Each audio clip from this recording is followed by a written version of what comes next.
అందరికీ నమస్కారం. నేను మీ కిరణ్ రాయల్, జనసేన పార్టీ తిరుపతి నియోజకవర్గ ఇన్ఛార్జ్.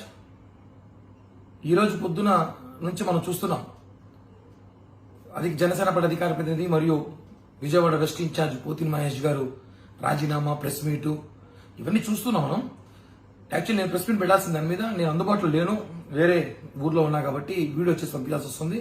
కాబట్టి మిత్రులు, మీడియా వాళ్ళు, జన సైనికులు క్షమించాలి.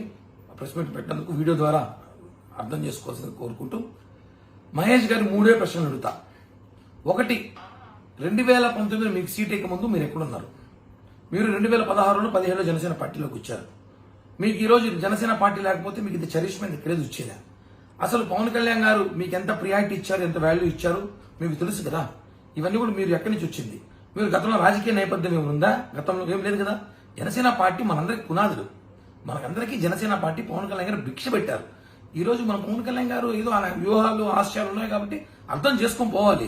ఇప్పుడు నేనున్నాను, ఉదాహరణకి ప్రజారాజ్య పార్టీ నుంచి పనిచేస్తున్నా.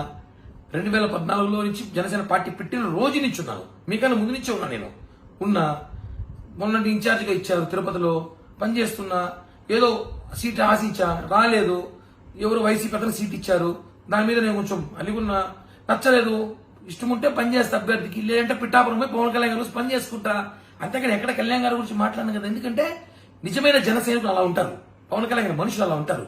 ఏదో వైసీపీ ఇచ్చిన స్క్రిప్ట్, వైసీపీ పంపించిన 3 పేజీలు మీరు తీసుకుని చదవడము, దాన్ని బీసీ కార్డు పెట్టడం కరెక్ట్ కాదు.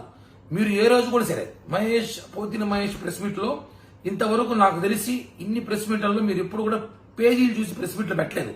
మొట్టమొదటిసారి 4 పేజీలు చదివి ప్రెస్ మీట్ పెట్టారంటే ఆ పేజీలు ఎక్కడి నుంచి వచ్చాయి, ఆ పేజీలు వెనకాల ఎవరున్నారు, ఇవన్నీ కూడా మాట్లాడాల్సిన అవసరం ఉంది. ఒకటే చెప్తున్నా, అన్నాలీజీ ఒకరిని తీసుకొని మీరు గృహప్రవేశం రా అంటే ఇప్పుడు అది సంబంధం కాదు కదా. ఆయన తీసుకొస్తాడు, ఆయన ఇష్టం. అది దానివల్ల జనసేన పార్టీకి నష్టం లేదు, నీకు వచ్చే నష్టం లేదు. సబ్జెక్టు మీరు డైవర్ట్ చేయడానికి ప్రయత్నిస్తున్నారు. దీని వెనకాల ఎవరన్నా క్లియర్ గా ప్రజలు తెలిసిపోయింది. ఎందుకంటే మహేష్ గారు కూడా, నాకు ఆయన వ్యక్తిగత ఏం లేదు. నేను ఆయన కలిసి అనేక ప్రెస్ మీట్లు వాళ్ళ ఆఫీస్లో పెట్టా. గత సంవత్సరంలో నాకు సహకరించాడు, పార్టీతో ఉన్నాడు, సహకరించాడు. ప్రెస్ మీట్లు పెట్టాం, అనేక చోట్ల మేము కలిసి పనిచేసాం, ఉద్యమాలు చేసాం, అన్ని చేసాం. ఈ రోజు కొన్ని జరుగుతూ ఉంటాయి. ఇంకా భవిష్యత్తు ఉంది, మనకి 2 నెలల మంచి భవిష్యత్తు రాబోతుంది. అది అర్థం చేసుకోవాలి. కానీ పవన్ కళ్యాణ్ గారిని ఇష్టం వచ్చినట్టు మాట్లాడితే, మనోహర్ గారిని మాట్లాడితే, జనసేన పార్టీ నాయకుల్ని, కార్యకర్తలు ఏదో మేమేదో అమాయకులను, ప్రజలు మమ్మల్ని ఏదో విస్మరించారనో, మీకన్నా మేధావులు లేదని మాట్లాడితే మాత్రం బాగోదు. మీరు పవన్ కళ్యాణ్ గారికి క్షమాపణ చెప్పాలి, జనసేన పార్టీ నాయకులు కార్యకర్తలు క్షమాపణ చెప్పాలి. లేకపోతే మీకు తెలుసు, మీరెంత ఉద్యమకారులు, మీకు మించి ఉద్యమకారులు మేము కూడా. ఎంత దాకా దిగుతాం, ఏమైనా చేస్తాం. ఊరికే బెదిరించేది కదా. ఆధారాలు ఉన్నాయి. ఏం ఆధారాలు? ఏమవుతాయి ఆధారాలు అంటే? ఏం ఆధారాలు? కేవలం జనసేన నాయకులు తప్పుదో పట్టించడానికి ప్రయత్నిస్తున్నారు. పోతిన మహేష్ గారు, ఇది కరెక్ట్ కాదు. మీకు ఇష్టం లేదు, వెళ్ళిపోండి, హ్యాపీగా వైసీపీకి వెళ్ళిపోండి, ప్యాకేజ్ తీసుకోండి, ఏదో ఎమ్మెల్యేసో మంత్రో ఏదో ఇస్తామని తీసేసుకోండి, మీ రాజకీయ జీవితం చూసుకోండి. మీరు మమ్మల్ని మాట్లాడి మమ్మల్ని డైవర్ట్ చేయాలో, మమ్మల్ని ఏదో ఇబ్బంది పెట్టాలో, పవన్ కళ్యాణ్ గారు మాట్లాడితే మాత్రం ఊరుకునే ప్రసక్తి లేదు. జాగ్రత్త.